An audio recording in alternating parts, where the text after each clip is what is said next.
Welcome to Leadership Development News, Profiles and Practice of Top Performers. I'm Dr. Relly Nadler.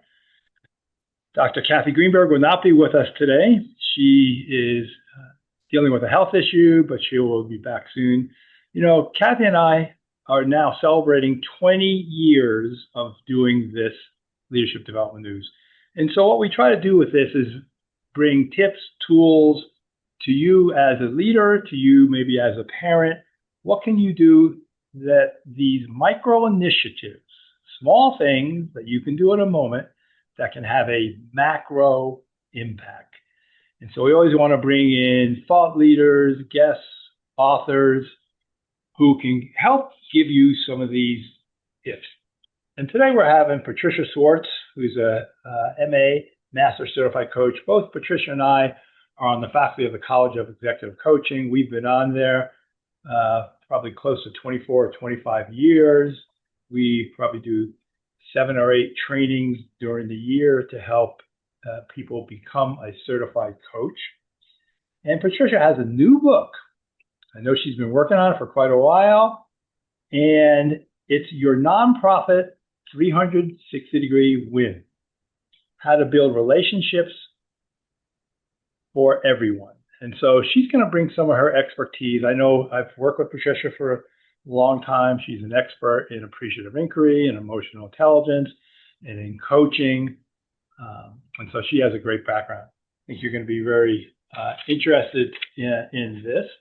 And so some of the key things that we'd like to say in regards to the why of this, I talked about the tips and tools, but there's 4 leadership challenges that we've all been experiencing now. And if you're a leader, team leader, supervisor, manager, parent, everything is more. We have more distress, more anxiety, more anger, more divisiveness, more pain, more loneliness, whatever else you want to think of, it's more now. And so that's a challenge for our leaders. But then the other side of this is Tara York tells us around self-awareness, we have less self-awareness. You ask anybody, hey, are you self-aware? Of course, we're going to say, oh yeah, I'm self-aware. 70 to 80% say, oh yeah, I'm self-aware. Her research is saying reality, maybe 15%. So there's a lot of things we don't know about ourselves that we should. So that's the second key challenge is everything's more, less emotional self-awareness. And then we're on autopilot. I like to say if you stay on autopilot, you stay average. We're all on autopilot as much as 95% of the time. Mm-hmm. And so what we're going to do here with Patricia and as coaches and leaders is slow thinking. We don't take enough time because we're on autopilot for slow thinking. And so that's the key challenges. And one of the tools with everything being more, we have a process in our book, Kathy and I, Emotional Brilliance, called NAME, N-A-M-E. What do you do with emotions? Well, you notice it and normalize it. You name it and normalize it. That's the N. A, you accept it. We don't like accepting these feelings. That's an overwhelm. What can you do to lean in? And then M is manage. Well, what do you manage? Your thoughts. There's a lot of information about how do you manage your thoughts, but also actions. How do you stay in the moment? So you manage thoughts and actions. And the last one, N-A-M-E, is express. Who are you going to express it to? Are you expressing it to the right person? Often we maybe just need to do a journal, or we do express it, but we say, whoops, wrong person. They gave me advice, didn't work. I don't know why I asked them. So that express is the key one there. And so as we bring on Patricia, I want to give you a little bit of her background here. And so I mentioned that Patricia's, been a coach for a long time with the College of Executive Coaching. And you can get in touch with Patricia at her website, which is Patricia Schwartz. Schwartz, I'll spell it out, SCHWARTZ.com. And she's a certified coach. She's also a National Board of Examiners Health and Wellness coach. She's a team coach. She's a facilitator. She's an author. She partners with senior leaders and teams to maximize desired results. which often involves focusing on stakeholders. Stakeholders are all the key constituents, engagement, strategic visioning, team, business development, change leadership. She has proven approaches. She's very creative in what she's done. You'll see it in her book. And she catalyzes innovation, infuses individuals and teams in organization culture with positive energy. I mentioned she's an expert in appreciative inquiry. It's a positive psychology application. Increase bottom line productivities and contribute well-being. She's got 40 years of experience in leadership development, business development. She's worked with 350 C-suite or VP level leaders from 6 continents. She's been coaching for 20 years, many different industries, tech, retail, healthcare, food and beverage. And Patricia has supported organizational change and culture shift initiatives, mergers, acquisitions, exit strategy, team development, emerging leaders, leadership transition, performance enhancement. She's done it all, as you can see.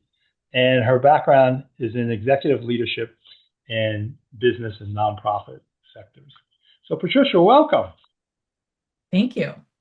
Happy to be here. I'm so glad to have you here. And like I said, Patricia and I, we've been on the screen like this numerous times, working on different projects for different grants and stuff. So one of the things, Patricia, that we always like to ask is, who have been some of the key influences for you in your life? Well, I have to say, and I mean, some people might say this and it might sound trite, but it is really true that my parents were a really big influence on me, especially in the realm of you can do anything you want to do. You can be an entrepreneur, you can have a business, you can do anything you want to do. My parents were very creative. They were both entrepreneurs. We had 2 family businesses. They just did what they liked. They combined things in a very creative way using their natural strengths. And you know what? They had fun doing what they did. So I got that message. I can have fun. I can do what I want. I can be creative. I can always add more and change and grow, and especially combine things. They combined a lot of things together to create what worked for them. And I've done that. I was just thinking about how much I've combined all these different things together that work for me. And even in my book, it's like a combination of certain pieces that really do actually fit together really well. So they were a big influence. And then, of course, the founder of Appreciative Inquiry, David Cooperrider, very big influence. And the trailblazers in positive psychology, Martin Seligman and Dr. Martin Seligman, Dr. Barbara Fredrickson, who really proved what you could see anecdotally works, but they actually proved through research why appreciative inquiry works and why it gets the results it does. And they came up with Martin Seligman came up with PERMA to illustrate how appreciative inquiry actually helps you have the PERMA, which is, positive relationships, engagement, positive emotions, engagement, positive relationships, a sense of mattering. It used to be meaning, but he changed it to mattering, which I think is really important right now, and accomplishment. And that acronym PERMA has really infused my work over the last 12 or 13 years since he came up with it, really influenced me. It's all about well-being, essentially.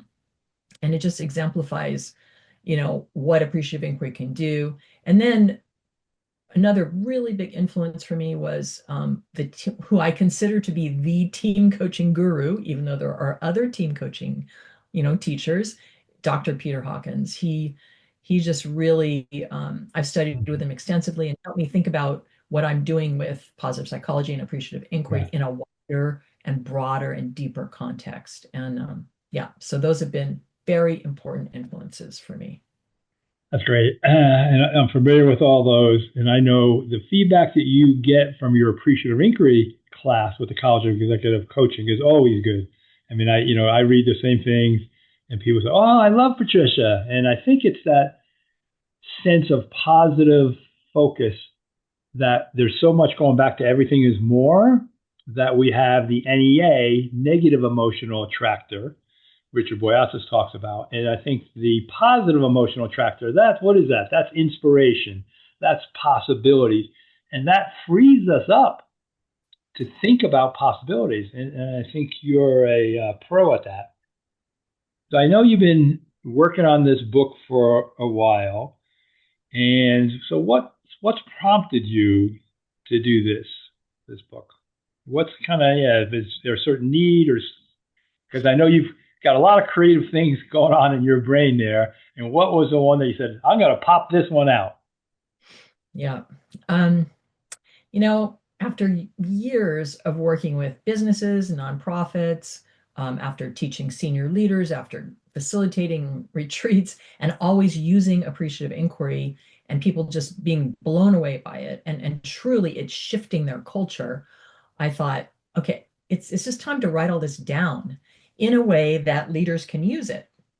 So, and I specifically wanted to start with nonprofits. Like, this book is for all leaders. It's even for parents, it's for everybody, but the language in it, the context is the nonprofit context. Because honestly, I feel like the nonprofit world needs it more than anybody else in a certain way. I mean, they can benefit immediately through working with appreciative inquiry to engage their board members, engage their donors, engage the whole community. And your nonprofit's 360 win, how to build relationships that pay off for everyone, is about engaging everybody, a 360-degree engagement of everybody who's involved in something, everybody who cares. And nonprofits are a place where you can really do this work deeply. And I see suffering in nonprofits. I see a lot of suffering. And, how are we going to raise the money? How are we going to get our board active? Just a lot of stress. And appreciative inquiry and using some of the approaches that I've put together in this book make it a lot more direct, cut to the chase, and people are engaged. They're just engaged. So I want to help them. It's for all leaders, but specifically nonprofit leaders, board members, and directors, and so I want to get into some of those actions, but just for our audience, when you talk about, 360 for everybody, like just kind of name all the potential stakeholders, especially in a nonprofit business. Okay. Yeah. So, stakeholders are people who have a stake in something. They want it to continue. They're affected by it, right? So who's affected by a nonprofit? It's kind of simplistic to say everybody, but it is true. So you've got the people who work in it, all the staff. You've got all the board members and all the committee members. You've got all the volunteers. Like, let's say you go to a botanic garden. There are volunteers who take you around. So all the volunteers, all the donors, people who give money, all the potential donors, people who might give money, all the parents, all the children, all the beneficiaries who are using the programs, all the elected officials, because they care that this organization is helping forward some of the things that they promised that they would do in their elected role. And in the end, many generations are stakeholders because the people who are doing something now have children. Those children are going to have other children. And, a lot of donors give money to organizations because they want them to be around for their grandchildren. Yeah. So stakeholders is just a big, wide.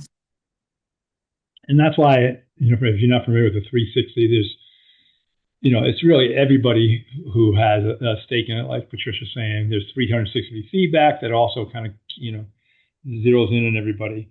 So I know you love the appreciative inquiry model, as do I. And I know it can catalyze new ways of thinking, but maybe say a little bit more, like, how does it do that? How does it catalyze new ways of thinking? Well, it certainly catalyzed new ways of thinking in me and in everybody I work with. And, the reason it does that, or the way it does that, is because, appreciative inquiry essentially asks the question, what's working? And it asks a second question, given what's working, how can we build on it? That in itself is not the way we as humans are wired to think. We think, what are the problems and how can I fix them? And this is, a survival instinct for us to think that way. And it's been ingrained in us for, millions of years, however long we've been around. So this is, a little bit of swimming upstream where we're asking a question. Yes, there are lots of things that are not working, but what is working? What is working here? And when you get people to focus their attention on what's working, it is almost a miracle what they realize. Like, oh, well, actually, we're doing really well in this area. And, we're also like in a business. We're doing well in this area. We're doing well in this area. We're doing well in this area. But, okay, yeah, there's this one kind of big area we're not doing well in. Well, I mean, that's how it changes the mindset because Yeah. we're doing well. And then the next question is, well, why do you think you're doing well? Well, because we have really good communication. We have this very diverse team. We really recruit a lot of great Yeah. people. Oh, okay. Well, that makes a lot of sense. How might you apply those things that help Yeah. this to the area that doesn't work? That is a completely different approach, right?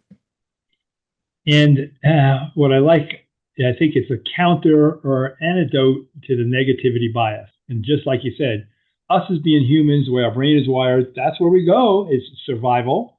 But now we've used it and we narrow that vision. I love what Boyasa says about the negative emotional attractor in the class that I teach at the college. We talk about that. You only have about 20% of peripheral vision. So you think about peripheral vision, it's that kind of arm's length, 180. Your eyes can see to the right, can see to the left, 180. And that's the positive emotional attractor, which you're doing. The negative one, you just zero in on what's wrong. And we all do it. That's that negativity bias. And go back to what I said earlier, that's why we're on autopilot. And so this allows us in slow thinking to get off autopilot. So, so tell me about, you coined it, the term, the story culture. What is that and how would someone listening use that? Okay, great question. So in order to talk about a story culture, I have to back up a little bit and talk about the peak experience question or the Yeah. best experience question.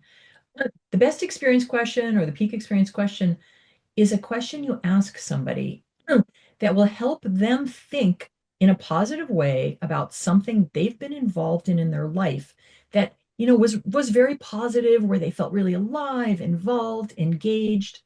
And that question leads the person that you've asked it to tell you a story. It brings out a story. So it brings out a story of them telling you about a moment in time where, let's say you ask them, tell me about your best experience on a team. So even though right at this moment they might not be having their best experience on a team, they might have had a best experience on a team in the past. And they will tell you all about it. Oh, it was fantastic. We all together figured out what we needed to do. It was really challenging. We navigated some pretty hairy obstacles, and we were able to make this progress. And here's how I felt. You can ask them, how did you feel? Who was involved? So you really get this wonderful story. When you get a wonderful story like that, then you have started creating a story culture. Because once people tell a story like that and they feel the feelings, it changes them in the moment, completely changes their whole outlook and everything. Like, oh yeah, that's right. I forgot about that. Wow, I feel really good now. Gosh, I feel more confident. I feel happier. I feel more positive. I'm having that positive emotional attractor now. I feel like I could maybe even do some of those things. So asking people this question, and that person would potentially ask somebody else. When you get stories going on in an organization and you get colleagues and team members to literally interview each other with a question like that, Hmm. you can start to collate the strengths, the best experiences of people, and you start to see people at their best, who they Yeah. are when they are at their best. And this changes the organization. But when an organization commits to choosing and sharing stories and engaging customers and clients and the public, in their stories as well as the organization's stories, you get a whole culture built around stories. And that is a story culture. And it is a wonderful reference point for creating the future. Any kind of story culture is going to help an organization have a place to start. What stories do we want to tell about our future? What stories do you want to tell about Yeah. our new product? So that's what a story culture is. A couple things with that, which is so great. People remember stories, so we know even from a marketing standpoint or just our memory, and if it's vivid and some of the questions that you have in your book, can really make it vivid. So it's really memorable. But like we said, it expands that sense of potential, and it really gives them this conversation about strengths, conversation about possibilities. And again, that's the antidote to the negativity bias. And going back to slow thinking, we want to hear all that versus what's the problem, what are we going to do next, who's going to do it, and we minimize some of the opportunities. Yes, we'll get to actions about that. And so one of the things that you have is just about change. And so we're going to take a break in a couple minutes. But so maybe just highlight this idea of driving change and some of the concepts in your book. How can that help driving change? Well, so, just following up from the peak experience, the story culture, in that process, when we hear people's stories, we're hearing about their strengths. And once we hear their stories and their strengths, we can ask them, tell me about one wish you have, for example, for our team, or one wish you have for our organization. And you can capture everybody's strengths and everybody's wishes. When you have everybody's strengths and everybody's wishes, you can have a conversation about how can we, as a team or a group or an organization, how can we apply our strengths to our wishes to create the future that we want? Yeah. And normally in organizations, this does not happen unless you have an outside person come in and let you know that it does help a lot if you co-create the future vision, if you co-create it. When a leader co-creates a future vision by allowing the people in the organization, on the team, to have their fingerprints on it and to know that they did, then the leader truly has created a vision that everybody has buy-in. They all have buy-in in that vision, and they're going to actually help create the strategies because they're very interested. They feel part of it. It's a future they want to be part of. So that's what happens is they get buy-in, they get motivated, and they actually help implement the change. I love it. This little bit of play on words is that involvement equals commitment. And because they can say, oh, that was one of my ideas. Oh, that was my suggestion.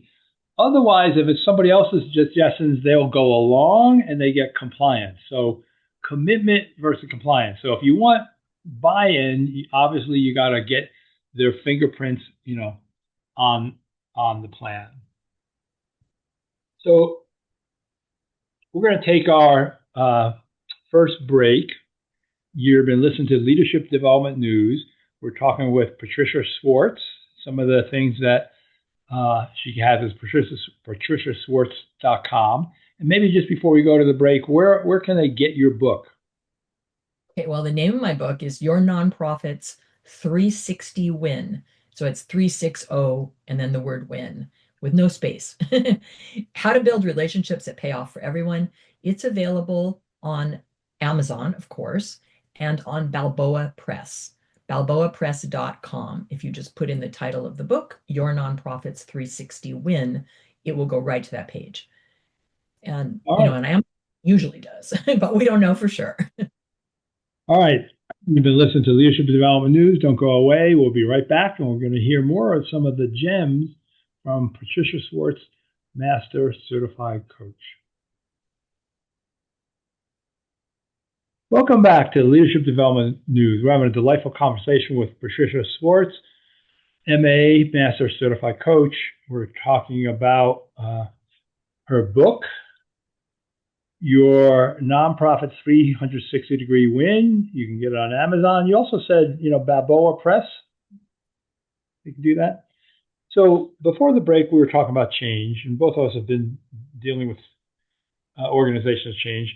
Why do you think change in organizations is so hard? Some of the research is saying most change initiatives fail. 60 or 70% of them fail. So we're going to get into kind of more the approach that you have in your book. But why do you think these change initiatives fail? Well, I think it's very easy to be reactive, first of all. A leader will be reactive, will not necessarily think through the change, who needs to be involved, what do they need to do to get ready for the change, how are they going to go through the process of the change. They just sometimes throw it out there, and people are not necessarily primed for the change, ready for the change. So we are generally, as humans, when we experience change, we see it as a threat, because continuing in the same way we've been going is much safer. Change is very uncertain, and uncertainty is one of the things that triggers us as human beings. So what we want to do is create more certainty and more connection between people, more clarity, more understanding, and more relationship among everybody. So, in appreciative inquiry, and I talk about making changes in my book, as we talked about before the break, when a leader actually involves people and it's calm, and they're, honestly, a lot of the retreats that I facilitate, we go off site so that they're not dealing with everyday stuff, and they can really reflect and think about what they're good at, what they're doing well, and what needs to change. How can they do more of what they do well to support, the Yep. direction to go in as an organization when considering the marketplace and, trends, etc. So when organizations are involving the people who are going to be most affected by it, those people, as we said before, get more motivated. So they get involved, and then they are available, and it's remarkable how available they are to create the strategies that are going to work. So if you've got people continuously moving towards that vision that everybody has created together, and you help them focus continuously on where they're going. We need strategies for this process. Here's this initiative. We've got 3 initiatives. One of them is, expanding our, research and development. Another one is expanding our actual footprint. Another one is expanding our services or our product. When you have those and you're focusing people on those, that's where their attention is going. They cannot simultaneously be focused on where they're going and also be Yep. afraid. It does not, our brains do not work that way. So appreciative inquiry keeps people focused on the future, what they're Yep. creating together, and it keeps people connected to each other. So they have that sense of belonging, Yeah. which really supports them in change. So those are all really good points. Connecting, belonging, the attention focus, it's attention management instead of people drifting off. I think some of the other aspects is people have change exhaustion. Oh, not more change. Like I said, everything is already more. And now any little thing, like you said, puts them into threat. And some of the key stuff also is one well placed resistor at a high position can undermine it. And then also, you really need whoever is leading the change, or sometimes it's called the sponsor at the highest level. What's the script for them? What do they say? Then you have the owner. What do they say? How do they reinforce all this? And then is it communicated enough? So, like when I'm working with folks and leaders, I'd say if you're in this change team, you should talk about this change and what and the benefits of this change at least 4 times a day versus, oh, I saw it in an email. I saw it in an all hands meeting. And if everybody can talk about that every day because it's your business, people just hear about it, over and over. Mhm. Really, one of the things that I do to get around that resistant person and to actually help turn that resistant person into a support for the whole process is I create, when I work with a team or an organization, I create a small planning team to really Right. vet. everything that's going to happen with the change leadership Yeah. process. And I ask the leader, could you name somebody that should be on this team who tends to be a naysayer, but also has their ear to the ground? Not just somebody who's just blatantly hostile, but somebody, who tends to bring up the devil's advocate position, because that couldn't hurt. It couldn't hurt to hear that. And let's get them involved so that they feel that they already have a fingerprint on it in the very beginning. Because a lot of times the reason somebody's a naysayer is they don't feel the connection. They don't Yeah. feel maybe that they're involved the way they'd like to be. So I usually have one of those people, the leader, and another person who's a good planner. And we work through everything that's going to happen. And in that way, it's a much smoother process. The other thing that's really interesting, this has happened many times. If there's somebody who's kind of just not really connected and they're kind of a naysayer, but maybe they're not at the very top, but they're in the middle level, I have found that they leave the organization before the change starts. I Hmm. have found numerous times they actually leave. They leave the team, they leave the organization because they realize there's a big wave coming and they don't Yeah. want to serve. Okay. That's a Um, lot of self-awareness for that person with that. their gut, they just react. They just Yeah. react. It's like, get out of here. I don't want to be part of this. It's, too complicated. I don't want to, very, Right. yeah, it's happened numerous times of really interesting.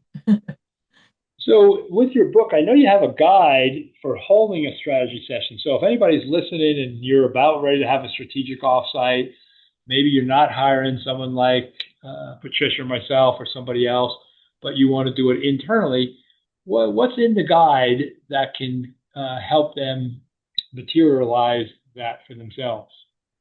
Yeah, great question. So what I've found over many years of working with teams and developing these strategy processes over many years is that it is very helpful to have a specific guide. And then, you can go off it if you want to, but it really helps you get started. It the guide uses my model of relationship building for prosperity, which, we don't have a visual here, but it's an upward spiral model that's all over the book. But it's an upward spiral and it shows how people get engaged.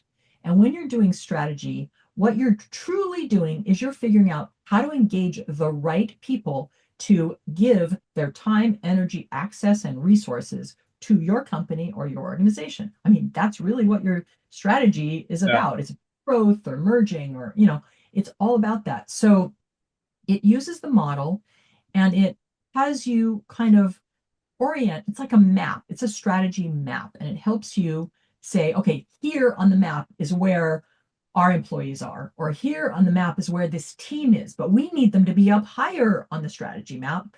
So, what do we need to do to Yeah. move them from where they are? And then there's all kinds of questions that you can ask each other. There's the peak experience question that plays into the strategy process because ideally you have all asked each other the peak experience question. You know people's stories, you know their strengths, and therefore you can more engage them in the right things. If they're on the wrong team, Yeah. because the change is going to make something else happen, you can move them to another team or change their role. So there's a lot of information in the peak experience stories that tells you how to develop the strategy. And it's a group coaching, peer coaching process that the strategy session allows you to do. Like literally, you can coach each other with the questions. So it's Right. totally, you don't have an outside person, but if you have an outside person, you get to participate and you don't have to Yeah. watch the thing. You get to be part of it. That's some of the value I think is to keep people internally. They want to be a participant versus kind of facilitating.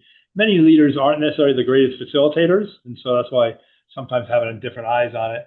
So I know your upward spiral. Like, what are some of the benchmarks on the upward spiral? I'm picturing it going around and around. Is there kind of benchmarks just so our audience gets the idea of that? So there are five, and the first one that's farthest away. So it's a spiral that goes around a central core. The central core is essentially the core of the organization where all the decisions are made, and the spiral that goes around it is far away in the beginning, and then it gets closer and closer as it moves up, and it Well, that's connects interesting. this to the central core eventually. So the idea is that people are far away, but if you are asking them their peak experience question, you are identifying them. That is the first level. You have to identify, like, okay, we're a business and we want to sell, you know, teenagers this really great product that's going to help them in school. Okay, but we need to sell to their parents. Okay, so we need to identify their parents. So who are the parents? Who are the heads of the PTAs? Who are the, let's identify some people that we can talk to because we want to do a focus group. So we can find out, would they buy this product? What do they think? What's their advice? And that's for a product business, right? So that's the identify phase. You identify it. Well, oh yeah, that's right. We have some customers that we've already, in our database, it shows that they are leaders in their community. Ah, okay. We've identified them. We need the next phase is to inform them. We are doing something. You're talking to them, informing them. We're doing this project, da da da. The next phase is to get them interested, which to get them interested is when you ask them the peak experience question. Tell me about your best experience as a parent when your child has had everything they need in school. How does that affect them? Like, you can ask these kinds of questions to the parents, right? And this is just one of a million examples. And this is a business example. There are many nonprofit examples as well. So that's like identify, inform, interest, and then there's the invitation. So taking this idea, you could invite that parent to be part of a focus group. And then that parent is in the focus group, and you can see that actually, remarkably enough, they would be a really good representative. And I think we're going to make them, we need to have this whole level of ambassadors that, we give them commissions. They're out there. If they like this product, then they sell it to people, and we can have them be our representatives in their communities because it's such a positive product for teenagers, for example. Oh, we learned that. Oh God, we've invited them, and now we've really involved them.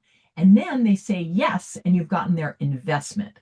And that's the fourth level, is they're invested. Now, these levels are, the language of these levels is the language for nonprofit organizations, but you can see it also works in businesses. Right. The top level after investment in a nonprofit is called a legacy investment. A legacy investment in a nonprofit is when, an investment is when somebody decides to give their time, their money, or their energy. A legacy investment is when they give something for when they've passed away, like they give their house when they sign their house over for later, in their trust or their will. It's called planned giving. That's a legacy investment. Or they start a scholarship fund in their, in the name of somebody that they really admired who passed away. They start a scholarship fund. That's a legacy investment. Or the, universities, lots of people have scholarship funds at universities. So it's these 5 levels. And interestingly, as the spiral, if you can imagine this, as the spiral goes around the central core, it gets closer and closer to the central core itself, because as you interact with people, they understand, and they're traveling around literally in a 360. They're seeing the central core. They're the people, the ideas, the culture, and they're getting more engaged and more engaged, and they're getting drawn in until they eventually, let's say you offer a parent, would you like to be like an independent, commissioner? Like, you'll get a commission, you'll be an independent in our company, but if you sell these products, it's like a little business for you. Well, then they become part of the central core because they are an employee, or they're, a contractor in the company. Say a little bit just about the central core, because I think people are visualizing, like, what's an example of some central cores. But I love how the spiral is getting narrower, and so they're getting more and more connected. But what would be an example of some central cores? So in the central core, you've got the leaders of the organization who are having discussions and conversations. It's where all the planning takes place. It's where all the work of the thinking, the strategy, everything that will attract the people coming in from the outside. So it's all the programs, the processes, the systems, everything that's happening, just all the decisions that are happening happening in that central core through conversation. And this is based in the idea of constructionist principle, um, that the way the future happens is through conversation around topics that's important to everybody. Yeah. So that's the future planning is happening in that central core. So that central core, I would say, is it's kind of where we're going and how we're getting there, and people are, and it's kind of the vision, and they're getting more and more connected to it. Yeah. Yes, and the stronger, the clearer the central core is in terms of who they are, where they're going, what they want, the clearer that is, then the clearer the communication is to the world, then the more powerful of literally a centripetal force is exerted on the people traveling around. They're so drawn in. I love this. I mean, I don't know. Okay, I'm going to mention a store. I won't say the name of it. There's a certain store that I love going to. Why? Because everybody in that store, it is a market, it's a supermarket. Everybody in that store is happy to be there. I see people I know, they're happy to be there. We have conversations in the middle of the aisles. They have products I like. They have very interesting products. It's an example. I don't want to say the name of it. Everybody knows, though. It's an example of a place that is clear. They're clear about what they're doing. All the employees are clear about what they're doing. It draws you in. It makes you want to go there. Yeah. So it's what we're trying to do with businesses and nonprofits, that clarity. Beautiful. And I love the centrifugal force, that magnetic pull in around clarity.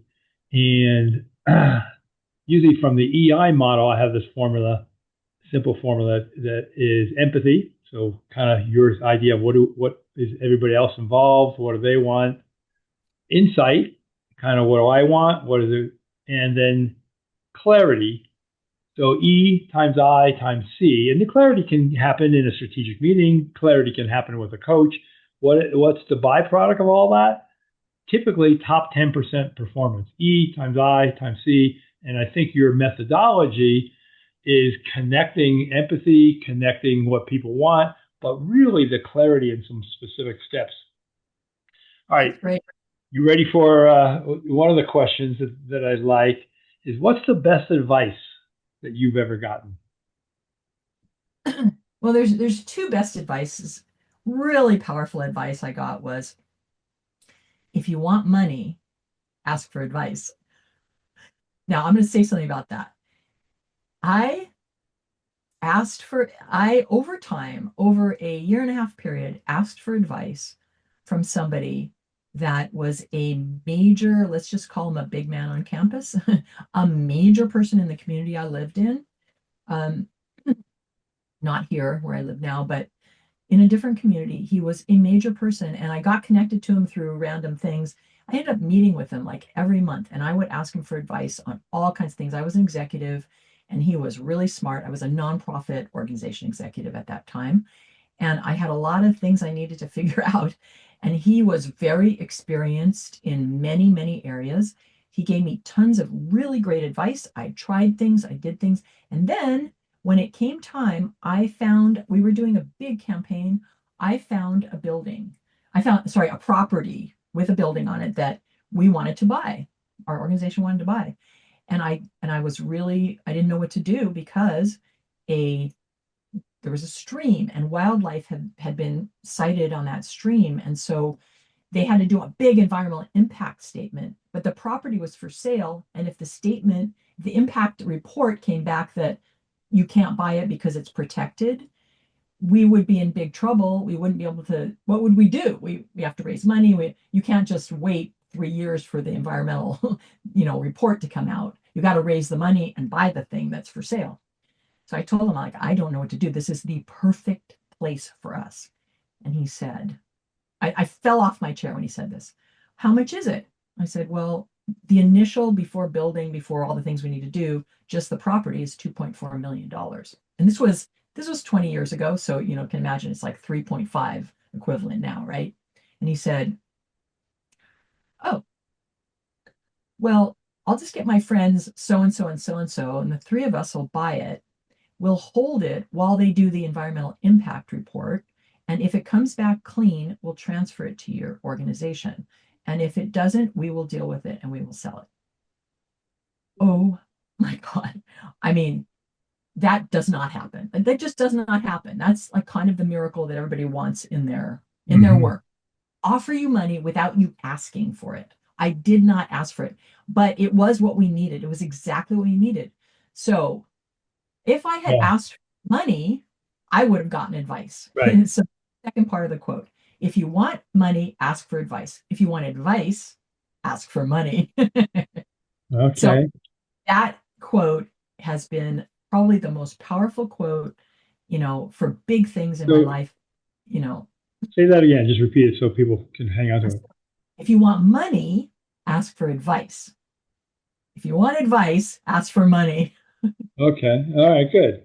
And I think what happens basically for anybody, when you ask somebody for advice, they are committed to what they say. They're more committed to you. Oh, you want my idea? You want what I think? And all of a sudden they're kind of leaned in.